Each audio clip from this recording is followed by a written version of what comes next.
sem microfonias. Bom sábado. Vamos lá, quem me ajuda a título da lição e verso?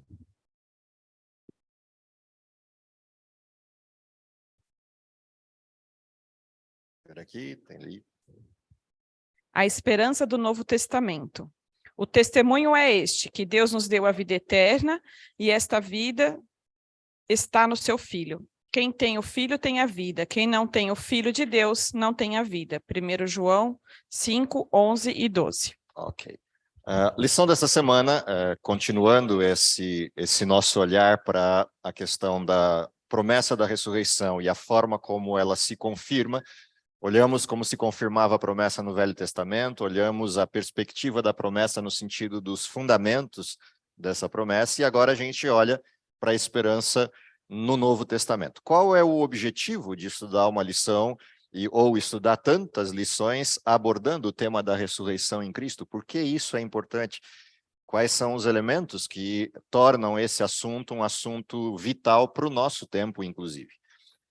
Se vocês repararam na lição, a lição traz dois pontos em ancoragem que são interessantes de observar. O primeiro está logo na introdução e na lição de domingo. Se você observar ali, o enfoque da introdução da lição é a realidade inexorável das dificuldades que enfrentamos na vida e do resultado último dela. Ou seja, todo mundo que nasce sabe que duas coisas estão disponíveis pela frente. Número 1, todo mundo vai morrer. Número 2, a vida passa por um processo que é o enfrentamento com o pecado e, consequentemente, o sofrimento. Essas duas coisas estão disponíveis o tempo todo e ninguém escapa disso. Enquanto estivermos nesse mundo, enquanto o pecado vigora, essa é a realidade do mundo em que vivemos.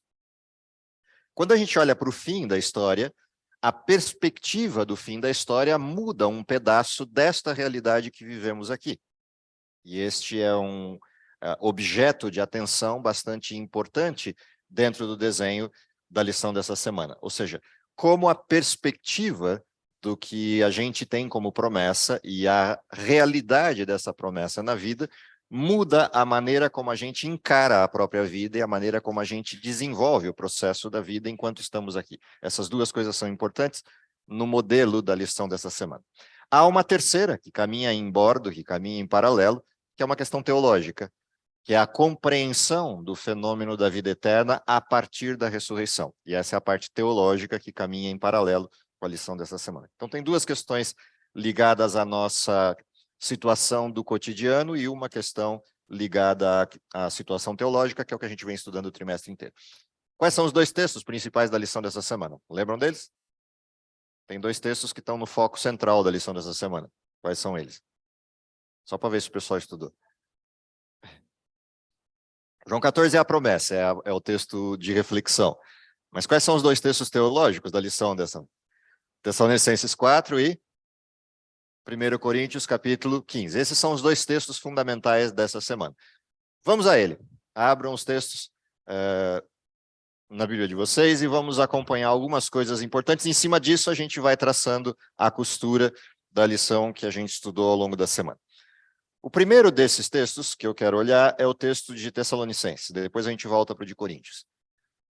E aí a gente, ao mesmo tempo que relembra as questões que envolvem a parte teológica da lição, a gente vai pontuando algumas coisas do cotidiano que fazem parte dessa preocupação da lição dessa semana. Capítulo de Tessalonicenses é o capítulo 4, os versos de 13 a 18 são os textos para essa semana. Vocês já leram, mas vale alguns olhares aí pontuais nesses textos. Primeira coisa interessante da forma como Paulo se dirige à igreja de Tessalônica. Se você observar, Paulo começa o texto com uma situação primária. Não quero ou não queremos que... Porque ele volta-se para os membros de Tessalônica e diz, não quero que vocês sejam ignorantes a respeito deste tema. Se vocês lembrarem, a introdução da lição, ela começa pontuando o quê? Que os apóstolos eram eminentemente de que nacionalidade? Judeu, exceto Lucas. Para quem Paulo está escrevendo aqui? Judeus ou gentios? Gentios. De que origem? Tessalônica, grega. Portanto, se ele está escrevendo para gregos, qual é a visão que os gregos têm de morte? Imortalidade da alma, vamos para o mundo de Hades, ou vamos para o paraíso, a depender da vontade de Zeus e de coisas que aconteçam na circunstância do cotidiano humano. Essa é a visão dos gregos.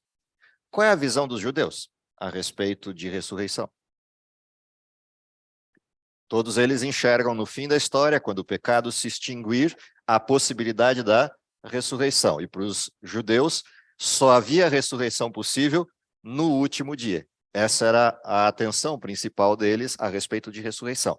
Não que não pudesse acontecer alguma ressurreição antes disso, porque os próprios judeus tinham exemplos no Velho Testamento, de Elias e Eliseu, por exemplo, em condição de ressurreição, e a própria descrição da ressurreição de Moisés no texto do Novo Testamento depois confirma mais uma ressurreição no período do Antigo Testamento. Mas, para eles, Elias e Eliseu são os contextos antigos de ressurreição. Portanto, os judeus tinham a ressurreição como algo claro e a esperança final como algo claro. Para eles não é problema isso, mas para os gregos recém-conversos isso é um problema. Porque a mentalidade dos gregos está todinha moldada a partir de dualidade, ou seja, corpo e alma, como parte constitutiva do ser humano, e a esperança de vida pós-morte baseada numa situação de descolamento de ser humano carnal para ser humano imaterial, no sentido da persistência de vida pós-morte. Portanto, Paulo começa com uma questão. Os membros de Tessalônica, quando se tornam cristãos, perdem uma crença. Qual é a crença que eles perdem? De que quem morre continua vivo. Eles perdem isso. É como se você tirasse a principal esperança deles a respeito de morte. A partir de agora, eles acreditam, passam a acreditar ou passam a ouvir de que quem morre, morre mesmo e não está vivo.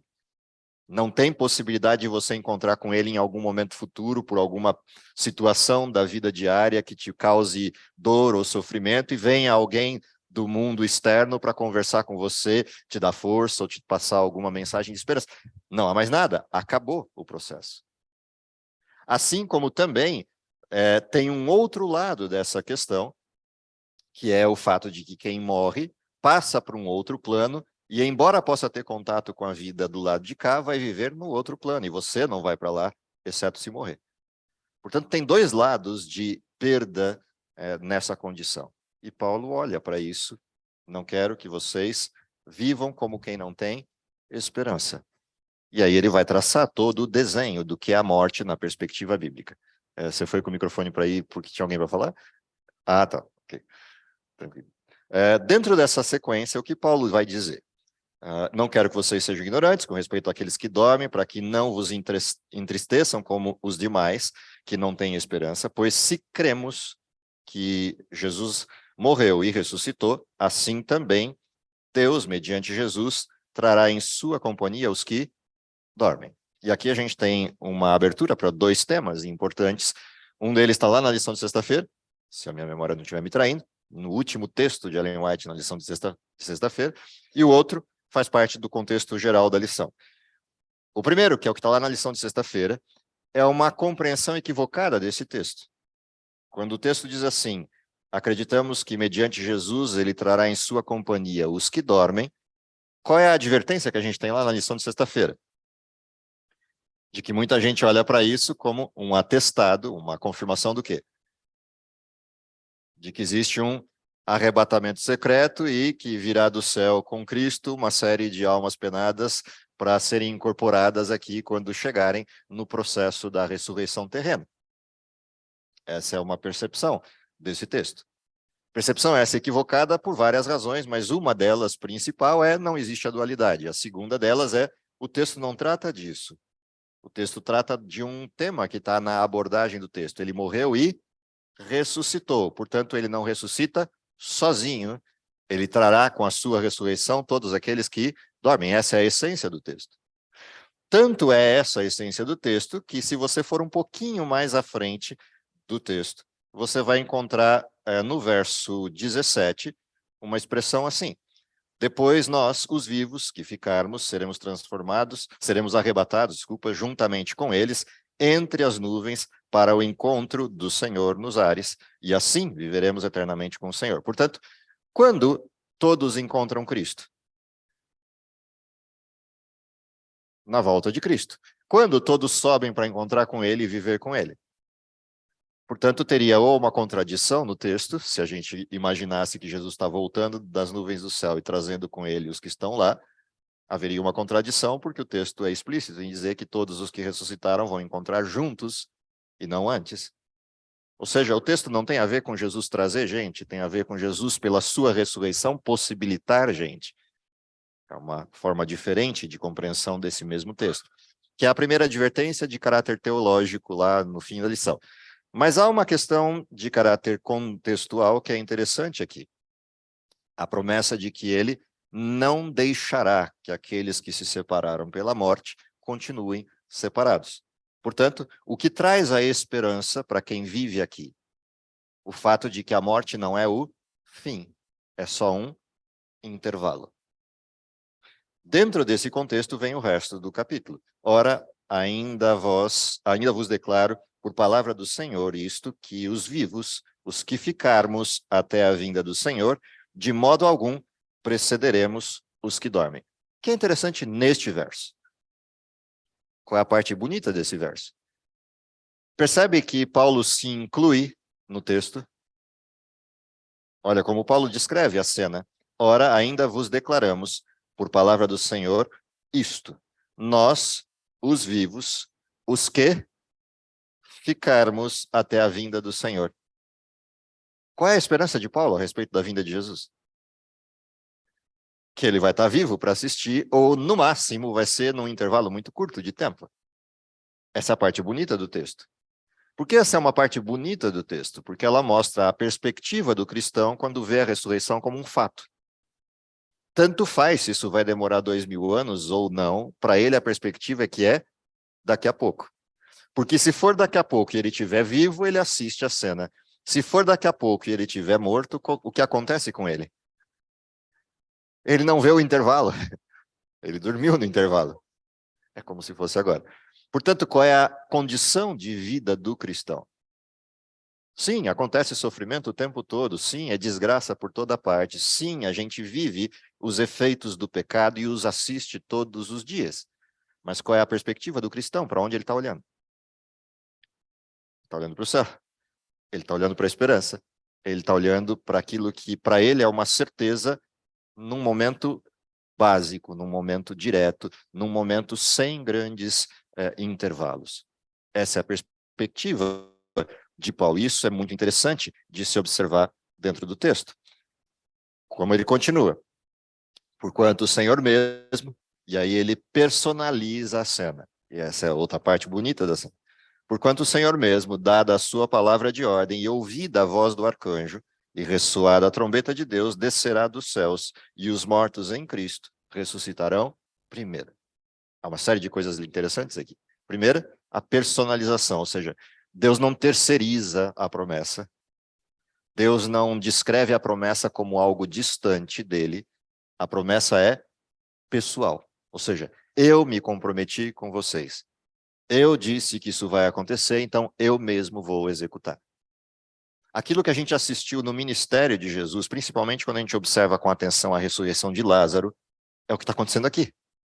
Ou seja, ele vem e se interpõe à cena, dizendo, é comigo a questão. É como se ele chamasse para si a responsabilidade, eu vou fazer isso.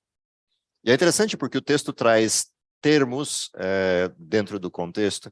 Primeiro, o Senhor mesmo, para não ter dúvida de que é dele que está falando o texto. Oi? Segundo, o texto é explícito em uma outra direção, de pontuar quem é esse Senhor, para a gente não ter dúvida. Lembra como terminou o capítulo, o livro de Daniel, capítulo 12? Como é que começa o capítulo 12? Então, se levantará Miguel. Quem é Miguel? O arcanjo. Quem é que o texto traz aqui na cena? Portanto, o Senhor mesmo, dada a sua palavra de ordem e ouvida a voz do Portanto, não há dúvida de quem é a pessoa e há uma conexão entre as cenas. Ou seja, a gente traz Daniel 12 para dentro desse texto e vê a conclusão daquilo que, como promessa, estava pontuado lá em Daniel. Lembra que Daniel 12 aparece também dentro de um contexto, porque o capítulo 12 começa, se você observar lá com atenção, ele começa com uma identificação temporal. Qual é a expressão que está lá em Daniel 12? Em que momento se levanta Miguel? Num momento qualquer? Qual é a identificação aqui? Nesse tempo. Qual tempo? Se você olhar o capítulo 11, você vê qual é o tempo. É o cumprimento de uma outra profecia, de um conjunto profético, na realidade, Daniel 7 e 8, mas principalmente Daniel 7, de início do tempo do fim. Em qual tempo se levanta Miguel? Quando é esse tempo? Portanto, se faz algum efeito aquela frase de Paulo, ora, ainda vos declaramos isto, por palavra do Senhor, nós, os vivos, os que ficarmos. Se isso fazia efeito para Paulo, quanto faz de efeito para nós que estamos neste tempo? Entendem a conexão? Ou seja, quando a gente entende o que está sendo descrito por Paulo, que ele não entendia, mas nós sim. Ele não sabia, mas nós sim. Ele não tem a perspectiva profética do livro de Daniel, nós sim. Portanto, faz uma diferença tremenda ler esse texto na nossa perspectiva, nós nos posicionando no lugar em que Paulo está olhando para essa promessa. Ou seja, todos os textos da Bíblia apontam para o nosso tempo. Portanto, mais do que em qualquer época, a leitura de Tessalonicenses 4 deveria fazer efeito para a nossa vida, em nosso tempo. Nós vivemos essa promessa no sentido pleno, no sentido real do tempo. Se você olha a sequência do capítulo 12 de Daniel, ele diz, o defensor dos filhos do teu povo, e haverá um tempo de angústia, qual nunca houve, desde que houve nação, até aquele tempo, mas naquele tempo será salvo o teu povo, todo aquele que for achado inscrito no livro. O que dizia o texto de Tessalonicenses? Os mortos em Cristo ressuscitarão primeiro. O que dizia Daniel 12? Todos aqueles que se acham inscritos no livro. Qual livro? Da vida e do Cordeiro. Portanto, quem é que ressuscita? O que assinou o livro. O livro é dele. Muitos dos que dormem no pó da terra ressuscitarão, uns para a vida eterna e outros para vergonha e desprezo eternos. Por que que o texto de Tessalonicenses fala os mortos em Cristo ressuscitarão primeiro? Porque haverá uma segunda ressurreição e os que vierem dessa segunda ressurreição não terão a oportunidade de salvação. E também o texto de Daniel 12 retrata um segundo grupo, que ressuscita dentro desse contexto da vinda de Jesus também, para assistir àquele a quem crucificaram. São dois elementos interessantes dessa vergonha e desprezo eternos lá de Daniel 12, mas não é o assunto da lição dessa semana. O nosso assunto é os que ressuscitam primeiro. Dentro desse contexto, o capítulo 4 continua lá em Tessalonicenses dizendo assim, depois nós, os vivos, os que ficarmos, seremos arrebatados juntamente com eles entre as nuvens para o encontro com o Senhor nos ares, e assim estaremos para sempre com o Senhor. Ele podia parar aqui o texto, mas não para. Ele termina com uma frase curtinha. Qual é a frase? Consolai-vos uns aos outros, com essas palavras. Duas certezas nesse texto. Número 1, se precisa de consolo, significa o quê? Quem precisa de consolo? Está lá no Sermão da Montanha, ok? Quem está desconsolado precisa de consolo, ou seja, é uma outra forma bonitinha de dizer, quem está chorando precisa de consolo. Ou seja, primeira certeza desse texto, sim, haverá choro. Sim, a introdução da lição é verdadeira. Sim, apesar de parecer insana aquela condição da tribo, da ilustração do início da lição, de que quando nasce alguém eles entram em luto, porque começam a contemplar tudo que essa pessoa vai sofrer ao longo da vida e fazem um luto prévio à questão do nascimento, no sentido, nasceu, vamos entrar em luto, em vez de fazer festa.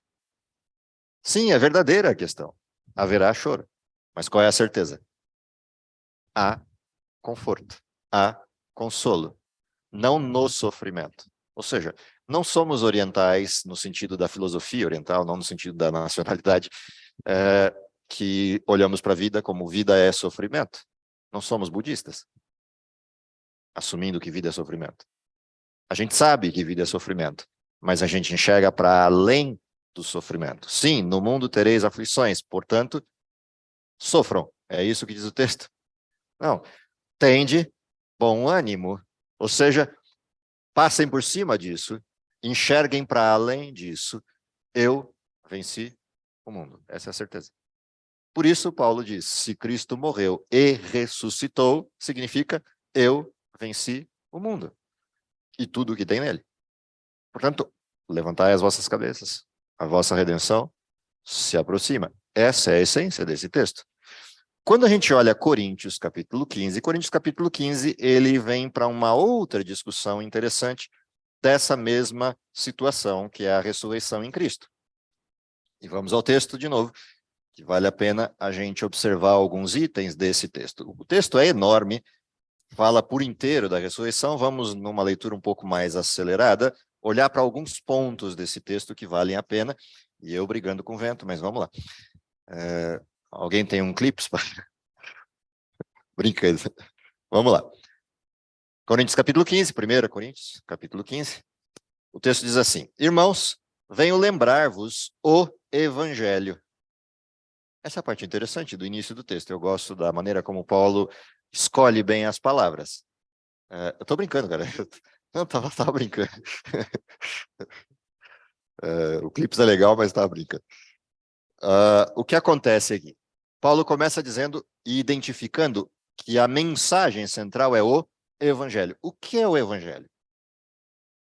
Há duas definições básicas do evangelho na Bíblia. A primeira delas, no sentido mais aberto, o evangelho é boa nova. Boa nova do quê? Vida eterna em Cristo Jesus. Esse é o evangelho. Mas há uma segunda questão de definição do evangelho na Bíblia. O que é o evangelho? O evangelho é a mesma coisa que sabedoria. O evangelho é a mesma coisa que Miguel. O evangelho é a mesma coisa que arcanjo. O evangelho é a mesma coisa que uma pessoa.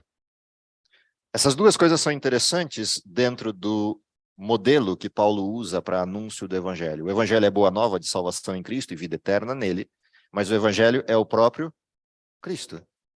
Lembra? Uma coisa só eu tenho como pregação: Cristo e este crucificado.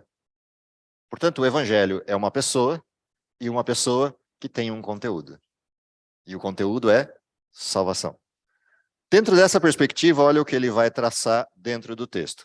O qual recebestes e no qual ainda perseverais, por ele também sois salvos, e se retiverdes a palavra tal como vou-la preguei, a menos que tenhais crido em vão, antes de tudo vos entreguei o que também recebi, que Cristo morreu pelos nossos pecados, segundo as Escrituras, que foi sepultado e ressuscitou ao terceiro dia, segundo as Escrituras, e apareceu a Cefas, depois aos 12, depois foi visto por mais 500 irmãos de uma só vez, dos quais a maioria sobrevive até esse momento. Agora, porém, alguns já dormem. Depois foi visto por Tiago, mais tarde por todos os apóstolos, e afinal, depois de todos foi visto também por mim, como por um nascido fora de tempo. Olha que coisa interessante. Paulo, ele vem traçando a ressurreição de Jesus e com uma série de elementos importantes que a gente não vê nos evangelhos, mas vê aqui. Ou seja, Jesus não passou como um ilustre desconhecido depois da ressurreição. Não apareceu só para os 12, apareceu para um monte de gente. Além de não ressuscitar sozinho, tem um monte de gente que entrou nas cidades contando a respeito da ressurreição de Jesus. Mas ele pontua algo que para nós é importante. E tardiamente aparece a quem? Para mim, como um sujeito nascido fora de tempo. Ou seja, ele continua disponível mesmo depois do tempo. Mesmo depois da condição de assunto aos céus. Olha que coisa interessante. Jesus foi para o céu e não há mais, entre aspas, contato dele com as coisas que se desenvolvem aqui, porque o Espírito Santo fica em seu lugar. Lembra? Eu vou e aquele que é o Consolador virá e falará de tudo que tem ouvido e de tudo que tem visto. Mas Jesus vem em pessoa para chamar mais um, Paulo. Porque alguém precisava anunciar o evangelho para nós, os gentios. E dentro desse contexto, Paulo nos inclui como os tardios.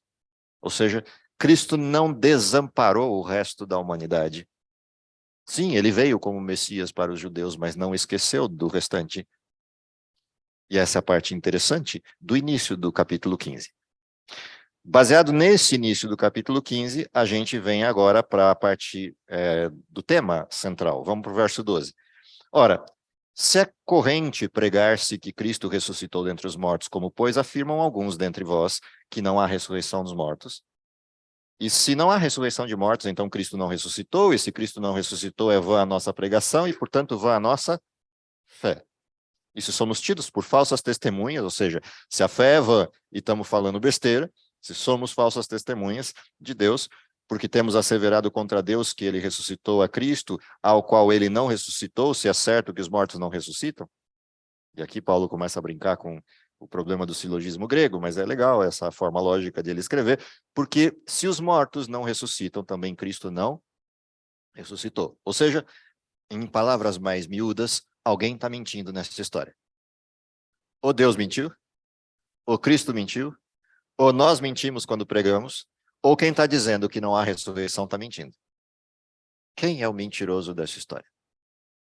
E ele deixa isso no ar por um tempo e vai para o tema de novo na estrutura central. Então, porque se os mortos não ressuscitam, também Cristo não ressuscitou, e se Cristo não ressuscitou, é vã a nossa fé, e ainda permaneceis nos vossos pecados.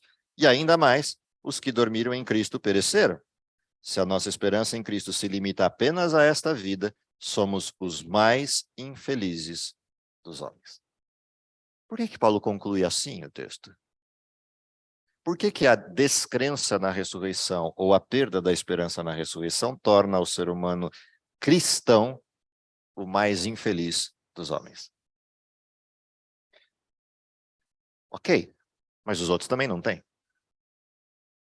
Por que eu seria mais infeliz do que eles? Porque eles têm uma coisa que eu não tenho. Isso também é fato, mas isso não mudaria o fato de porque eu sou mais infeliz do que eles. E qual foi a consequência disso? De eu acreditar que Cristo é real e de que a esperança na ressurreição, que tipo de vida eu levei? Oi? Eu não vivi nem a vida que o mundo me oferece e vivi a ilusão, portanto, não vivi a estrutura do cristianismo. Sou o mais infeliz dos homens, vivi uma ficção a vida inteira. Entendeu a questão? A gente tem que entender que a promessa da ressurreição, ela não muda só o futuro, ela muda o presente. E se eu vivo a ilusão do presente numa promessa fictícia, eu perdi a chance, entre aspas, tá, o que eu estou dizendo, de viver tudo aquilo que, em tese, o mundo tem para me dar. E é a grande pergunta: ser bom ou honesto para quê? Se não há futuro. É disso que Paulo está falando. Ou seja, somos de fato os mais infelizes, perdemos tudo. Este tempo e o futuro. Se a vida se restringe exclusivamente a este tempo, perdemos tudo.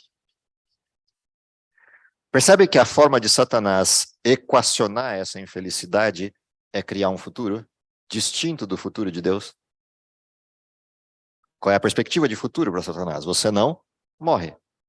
Então ele já isolou um dos nossos problemas. Mas ele coloca uma outra coisa em cima disso. Você não morre, mas também não precisa se preocupar. Porque o depois vai vir independente de qualquer coisa e você continuará vivo. E mesmo que tenha alguma coisa ruim no futuro, você sempre vai ter uma segunda, uma terceira, uma quarta, uma quinta, uma 10ª chance. Portanto, vive a vida do jeito que você quiser. Não faz diferença. Ninguém te mata. Não há fim. Essa foi a maneira dele equacionar isso. Por isso, o texto, de fato, é real. Somos os mais infelizes dentre os homens. Se perdemos a esperança, perdemos tudo. Na sequência disso, ele vai traçar o desenho dessa ressurreição. E ele diz, mas de fato, Cristo ressuscitou dentre os mortos, sendo ele as primícias dos que dormem, visto que a morte veio por um homem, também por um homem veio a ressurreição dos mortos. Lembra? Adão aparece lá como referência, maldita é a terra por tua causa, e aí termina a história de Adão em Gênesis 3, pontuando que do pó foste feito, ao pó retornarás. Por um homem vem a morte ao mundo, a maldição que se extrapola por toda a condição do ser humano, e por um homem vem a vida outra vez. Dentro desse contexto, porque assim como em Adão todos morrem, assim também todos serão vivificados em Cristo. Segue a vida, vamos para o verso 29. De outra maneira, que farão os que se batizam por causa dos mortos, se absolutamente os mortos não ressuscitam, porque se batizam por causa deles? E por que também nós, os que expomos a perigos a toda hora, dia após dia morro, eu o protesto, irmãos, pela glória do que tenho em vós outros, em Cristo Jesus nosso Senhor, se como homem lutei em Éfeso com feras que me aproveitaria isso, se os mortos não ressuscitam, comamos e bebamos, porque amanhã morreremos. Não vos enganeis, as más conversações corrompem aos bons costumes. Tornai-vos à sobriedade, como é justo, e não pequeis, porque alguns ainda não têm conhecimento de Deus, e isto digo para a vergonha vossa. Ou seja, o que Paulo está dizendo, em outras palavras. Se é verdade a ressurreição, e se temos de fato essa esperança, isso deve mudar que tipo de abordagem? A nossa existência. Se Cristo não ressuscitou e se não há possibilidade de vida, estamos presos aos pecados. Portanto, comamos e bebamos, porque amanhã morreremos. Mas se ele ressuscitou, então lembra que existe um paradigma, e existindo o paradigma, ou eu vivo debaixo desse paradigma, ou eu também perco tudo. E por isso ele diz, infelizmente, alguns entre nós ainda vivem a vida de pecado. Ainda vivem presos ao pecado. Ainda vivem como se Cristo não tivesse ressuscitado dos mortos. E, portanto, isso é vergonha para todos nós. Ou seja, há um impacto desta crença na vida que levamos. E esse impacto tem que ser visível às pessoas, ou seja, o mundo tem que saber que somos diferentes. E somos diferentes não porque tenhamos alguma competência maior do que o mundo, somos diferentes porque temos uma crença diferente do mundo.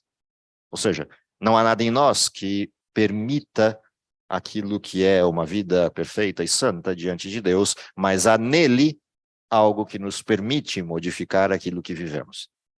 E, portanto, a crença nele deve produzir efeitos. E aí termina o texto descrevendo a forma da ressurreição no sentido estrutural. Ele diz assim, mas alguém dirá, como ressuscitam os mortos? Em corpo? Em que corpo vem? Insensato.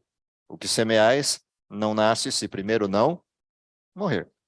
E quando semeias, não semeias o corpo que há de ser, mas o simples grão como de trigo ou de qualquer outra semente. Ou seja, aquilo que será a ressurreição de todos nós não tem nada a ver com aquilo que somos hoje. No sentido de preocupações corporais ou estruturais. O que ele está dizendo é, precisa morrer essa estrutura que temos hoje para nascer a estrutura que encarará a perfeição. Voltaremos a um outro contexto de perfeição distinto deste, que é o contexto degenerado do pecado. E aí ele continua dizendo, mas Deus lhe dá corpo como lhe aprouve dar, e a cada uma das sementes o seu corpo apropriado. Nem toda a carne é a mesma, porém uma é a carne dos homens, outra dos animais, outra ainda das aves e outra dos peixes. Também há corpos celestiais e corpos terrestres. E sem dúvida, uma é a glória dos celestiais e outra é a dos terrestres. Uma é a glória do sol, outra é a glória da lua e outra ainda das estrelas, porque até entre estrela e estrela há diferenças de esplendor. Pois assim também é a ressurreição dos mortos. Semeia-se corpo da corrupção, ressuscita-se incorrupção. Semeia-se na fraqueza, ressuscita-se no poder. Dentro desse contexto, semeia-se corpo natural, ressuscita-se corpo espiritual. Se há corpo natural, também há o espiritual, pois assim está escrito, o primeiro homem, Adão, foi feito alma vivente, o último homem, porém, será espírito vivificante. Ou seja, o que, em outras palavras, Paulo está dizendo para a gente, fechando a descrição do processo da esperança. Tudo aquilo que conhecemos será feito novo. Portanto, a expressão, não a lembrança das coisas passadas, não tem a ver com a nossa memória. Não tem a ver com a gente esquecer quem somos, não tem a ver com a perda da nossa identidade, tem a ver com tudo aquilo que lembrava o que existia, deixa de ser. Tudo de fato será novo, inclusive nossa carcaça. Ou seja, não seremos mais quem somos nesse sentido do aprisionamento físico. E há várias razões fáceis de perceber disso. Uma delas é o fato de que nossa primeira parte de existência vai ser feita onde? Nessa nova condição. Não vamos viver aqui, por 1000 anos viveremos no céu. E alguma coisa tem que mudar nessa nossa estrutura para a gente pelo menos sair daqui e conseguir atravessar algumas camadas aí para fora. A primeira da atmosfera, a segunda do primeiro nível do espaço e a terceira do espaço profundo. Ou seja, alguma coisa tem que mudar. Não seremos mais os mesmos que somos hoje. Não teremos o aprisionamento que temos hoje daquilo que o pecado produziu. Óbvio, a gente não vai ficar tentando adivinhar de que jeito é isso, porque não tem nem como fazê-lo. Nós estamos presos a isso aqui há tanto tempo e em tantas circunstâncias envolvidas do pecado que não dá nem para imaginar o que é. Mas pelo menos dá para ter certeza de uma coisa, não será igual é hoje. Segunda coisa interessante desse final do texto. Há algo que contaminou a nossa estrutura e que não estará mais lá. Ou seja, aquela descrição do transformados num abrir e fechar de olhos do Tessalonicenses 4 se confirma aqui nessa transição. Ou seja, perdemos algo e ganhamos algo. Perdemos o que não presta, o corruptível, e ganhamos o que presta, o incorruptível. E o detalhe do incorruptível é a expressão do in. Ou seja, nós não vamos ganhar um corpo perfeito, uma mente perfeita. A promessa é maior do que essa. Vamos ganhar algo que nunca mais voltará a ser imperfeito. Ou seja, é incorruptível. Não é só não corrupta.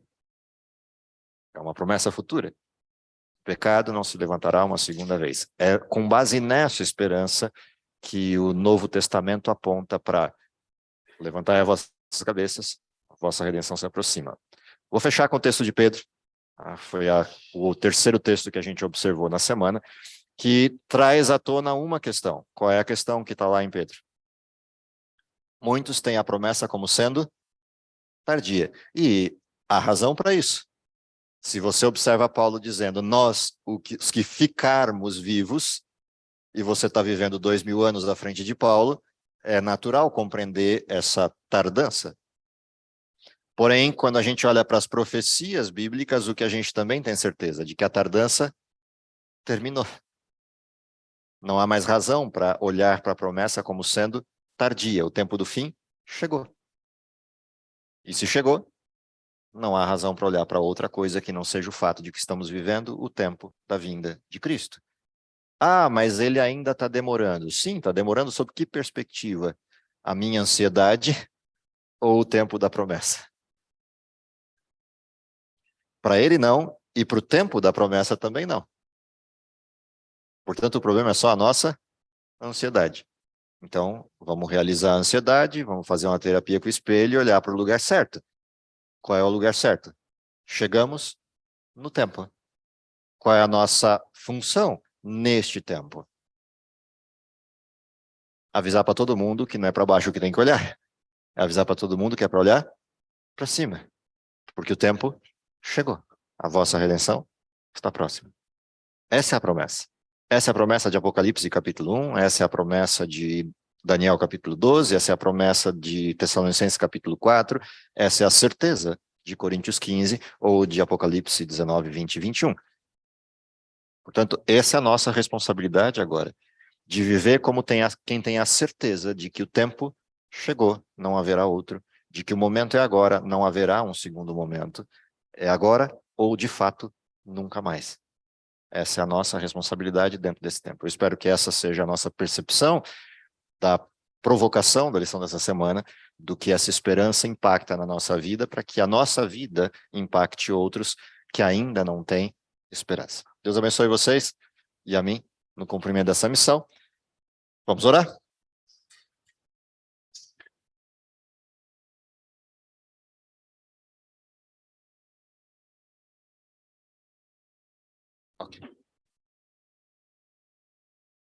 Oremos.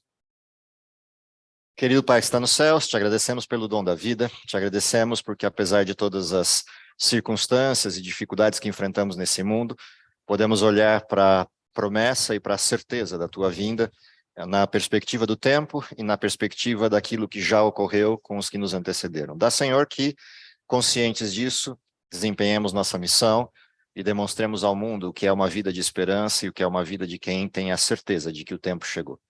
Nos conforte com isso e, principalmente, nos dê o ânimo necessário para o cumprimento final da tua obra, é o que lhe pedimos por Jesus. Amém.